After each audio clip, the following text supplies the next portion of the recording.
Hello, I'm Deborah Sword. Hi, I'm Tyson Banker.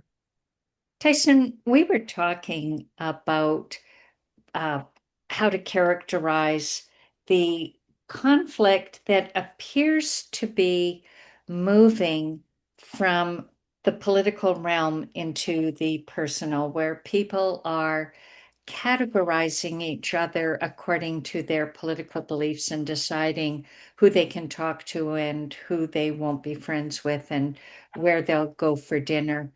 So that and how this came up is I made a comment and was categorized as being woke, as if it was an insult, Mm, because I was doing what I do, which is perspective taking, trying to understand how somebody different than me could possibly be seeing the world, which is just one of the conflict competencies I use all the time. And I was accused of being too woke, whatever that means, mm, and how it became an insult.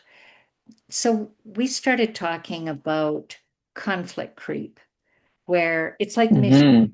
where you have a mission, but it just keeps getting bigger and bigger and bigger, and taking up more and more of your mental bandwidth and resources, emotional resources, and your energy. So with conflict creep, we're seeing uh, this how we vote, the party we support, the party we hate, the ones we see as evil who are doing bad things. And it's creeping into our personal lives through how we categorize people according to what they support. And you mentioned that you're noticing this too. How's it showing up for you? Yeah, I think it's coming up in quite a few ways where this conflict creep, and I really like that framing of it, is I think between our media and the way we get information, the way that we relate to each other in community, our lack of it, the way in which the discourse of politics is, it role models to us a certain way of approaching the other side, whatever that is, uh, and think that role modeling is now sort of that creeped into the way in which we also approach other people and other people in our lives who we assume maybe don't agree with us or aren't on the same political spectrum, or have a particular way of showing up in the world, and that's sort of how they are, right? I think to look at me, people would automatically assume, oh, he has this woke agenda. I do have an agenda, but it's not always about being woke. But I think the agenda though is the conversation, right? Of like being able to have really meaningful, deeper conversations about what's going on or who we are. But oftentimes it can be really distilled to this very a one note. And I think that conflict that you're talking about really does start to infect our the way we relate to each other. Yeah, and that one note you're talking about, if we see people as just one thing, one dimension, and dismiss them because they are somebody who we disagree with, we risk not seeing the good in that person because they can only be one thing in our minds. And we've made how we lean politically our entire worldview. And And and I think that also then I think very much leads into how we do conflict. I think it's the way in which if you and I are in a conflict, I'm if I were to take all the notes of what I've been told about, white older woman, and then versus what people assume about me, I think the conflict would be very unhealthy. And for those who are listening and have never seen us, I do identify as an older white woman. Yeah, yeah, exactly. Yeah. And and I think, They can but tell, they can what tell does that from, actually mean, right? well, It means that I grew up at a time where we were becoming aware of climate change and not taking enough action, and the next generation will have to live with the consequences. But that is one of my identities. Yes, I am Right.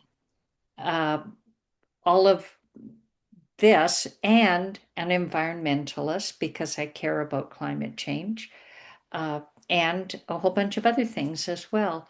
But when with conflict creep, we are dismissing and reducing people. We are writing off an entire community of people as not worth our time or energy to get to know. And some of the research that I've been following is very interesting. When they go to one political party, they don't, this is conflict management research. So the conflict managers and the peace and conflict scholars go to one political party and say, what do you think the other party thinks of you? So they're not saying, what do you think of the Hmm. other party? They're saying, what do you assume the other party thinks of you? And then they go to the next party and say, what do you assume the other party thinks about you? And then they compare what the parties think of each other, what they think of the other party, and what they think the other party thinks about them. And almost universally, they get wrong what they believe the other party thinks about them. So we aren't talking to each other. We are missing whole opportunities for communication, and we're doing conflict creep. Our assumptions about what people who believe X think of us is creating conflict that may not be necessary. Hmm. Hmm.